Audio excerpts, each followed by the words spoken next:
بھائی حضور تو نہیں گئے، جانا تھا، پختی دلیل ملتی تھی، حضور تو گئے نہیں۔ ارے نادانو، تم نے صرف ایک حدیث پڑھی، بخاری کی اور ایک حدیث نہیں پڑھی۔ سرکار نے کیا فرمایا کہ میں پوری دنیا کو ایسے دیکھتا ہوں جیسے رائے کے دانے کو دیکھتا ہوں۔ حضرت سعد جب سرکار کی بارگاہ میں آ کر کہا کہ یا صلی اللہ علیہ وسلم میں نے ماں کے لیے کنواں کھدوا دیا، سرکار نے یہ نہیں پوچھا اے سعد کنویں کا کھدوانے کا کام پورا ہوا ہے کہ نہیں ہوا ہے، کیسے پوچھتے؟ کنواں خود مصطفیٰ کی نگاہوں کے سامنے تھا۔ تکبیر،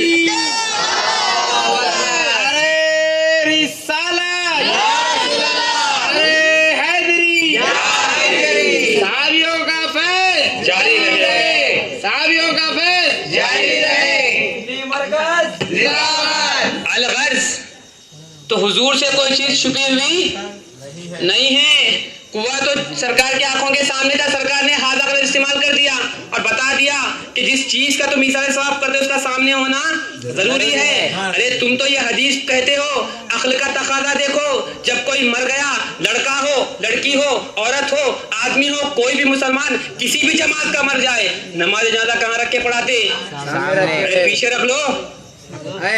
نماز جنازہ میں کیا فاتحہ پڑھنا ہے، سورہ فاتحہ، تشہد ہے، درود ابراہیم ہے، دعائے معصورہ ہے، رکوع کی تسبیح ہے، سجدے کی تسبیح، کچھ بھی نہیں ہے۔ کیا ہے نماز جنازہ؟ دعائے مغفرت ہے، ایصال ثواب ہے۔ تو جب جنازے کو ایصال ثواب کرنا ہو تو سامنے رکھو اور سرکار کی میلاد ہو تو پیچھے رکھو، یہ کون سا قاعدہ ہے؟ یہ تو سمجھ میں نہیں آیا۔ ہم کرے آگے نہیں بولتا، عقل مند ہے، سمجھ گئے؟ عقل مند ہے، سمجھ گئے؟ ایسا نہیں ہے، جس چیز کا ہو اس کا سامنے ہونا ضروری ہے تاکہ ایثار ثواب۔ تیسرا اعتراض، بھائی حضور کو کیا ضرورت ہے ایثار ثواب کی؟ حضور کے نام پہ جو آپ کھانا کھلا رہے اپنے دادا کے نام پہ کھلاؤ، علم آپ پن لے کے پھرتے کہیں نہ کہیں رہتا۔ بھائی گھر کے لوگوں پہ کھلاؤ نا، تم حضور کے نام پہ، پیرانے پیر کے نام پہ، گھر کے لوگوں پہ کھلاؤ۔ حضرات محترم، ایصال ثواب کی سرکار کو ضرورت نہیں ہے۔ ہم حضور نبی کریم صلی اللہ علیہ وسلم کے لیے جو ایصال ثواب ایصال کرتے ہیں وہ سرکار کی بلندیوں کے لیے، سرکار کے درجات میں بلندیوں کے لیے۔ جس کو اللہ تعالیٰ نے وَرَفَعْنَا لَكَ ذِكْرَكَ سے یاد فرمایا، اس کو ہاں ہم تو اپنے لیے کرتے ہیں، ہم تو اپنے لیے ایصال ثواب کرتے ہیں تاکہ ہمارا بھی کچھ ہو جائے۔ نماز جنازہ کیا ہے؟ ایصال ثواب ہے نماز جنازہ، بالکل ایصال ثواب ہے نماز جنازہ۔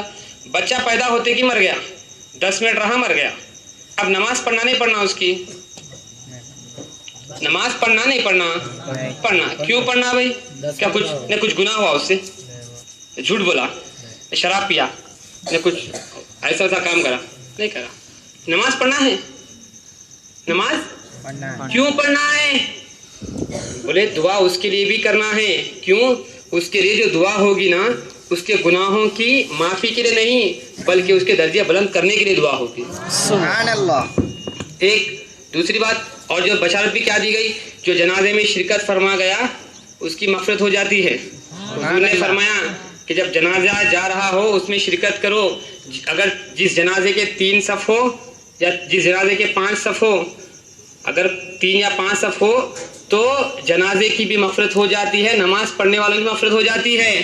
ٹھیک اسی طرح اگر کوئی حضور سرور کونین صلی اللہ علیہ وسلم کی میلاد مناتا ہے، ایثار ثواب کرتا ہے، تو حضور نبی کریم صلی اللہ علیہ وسلم اپنے طفیل اس کی بخشش کرا دیتے ہیں۔ سبحان اللہ۔ کسی سوال کر رہے فاتحہ دلانا، عجیب عجیب سوالات ہیں۔ میں تو سمجھ رہا ہوں کہ یہ پورے حیدرآباد کے تو نہیں ہو سکتے۔ حیدرآباد کی زبان مادری زبان اردو ہے، بالکل قاعدے سے بات کرنا پڑے گا۔ اردو ہے بالکل قاعدے سے۔ یہ بات اور ہے بوریے بسترے لپٹ لے کے آ گئے ہوں گے، بس گئے ہوں گے، ورنہ تو جب سوال نہیں ہوتا دلانا کیا چیز ہے؟ پڑھنا ہے۔ فاتحہ پڑھنا ہے، پڑھی جاتی ہے، پڑھنے کا ثبوت ہے قرآن میں، حدیث میں ہے۔ حضور نبی کریم صلی اللہ علیہ وسلم کی میلاد نبی صلی اللہ علیہ وسلم منانے کی اتنی برکتیں ہیں کہ شیخ عبدالحق دہلوی فرماتے ہیں۔ کون ہے شیخ عبدالحق دہلوی؟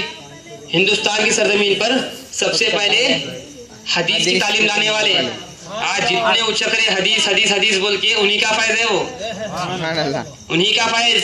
عبدالحق دہلوی رحمۃ اللہ علیہ ہندوستان پہ حدیث کا لانے والے، آپ فرماتے ہیں مدائن النبوہ میں کہ جو میلاد النبی صلی اللہ علیہ وسلم کی محفلیں سجاتا ہے، جو میلاد مصطفیٰ مناتا ہے، اللہ تبارک تعالیٰ اس کے گھروں میں ہمیشہ رحمت برکت نازل فرماتا ہے. سبحان اللہ. ولیوں کی نظر سے دیکھے، نبیوں کی نظر سے دیکھے تو بہت ملتا. ابو جہل ابو لہب کے شاگرد ان کے خلیفہ بن کے دیکھے تو کچھ بھی نہیں ملتا.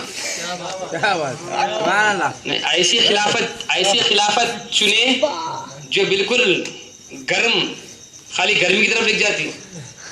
ایسی خلافتوں کے پاس آؤ جو جنت کی طرف لے جاتا راستہ. سبحان اللہ. تو میلاد مصطفیٰ صلی اللہ علیہ وسلم کا منانا بالکل جائز، اور اولیاء اکرام ہمارے اسلاف کا طریقہ رہا ہے. امام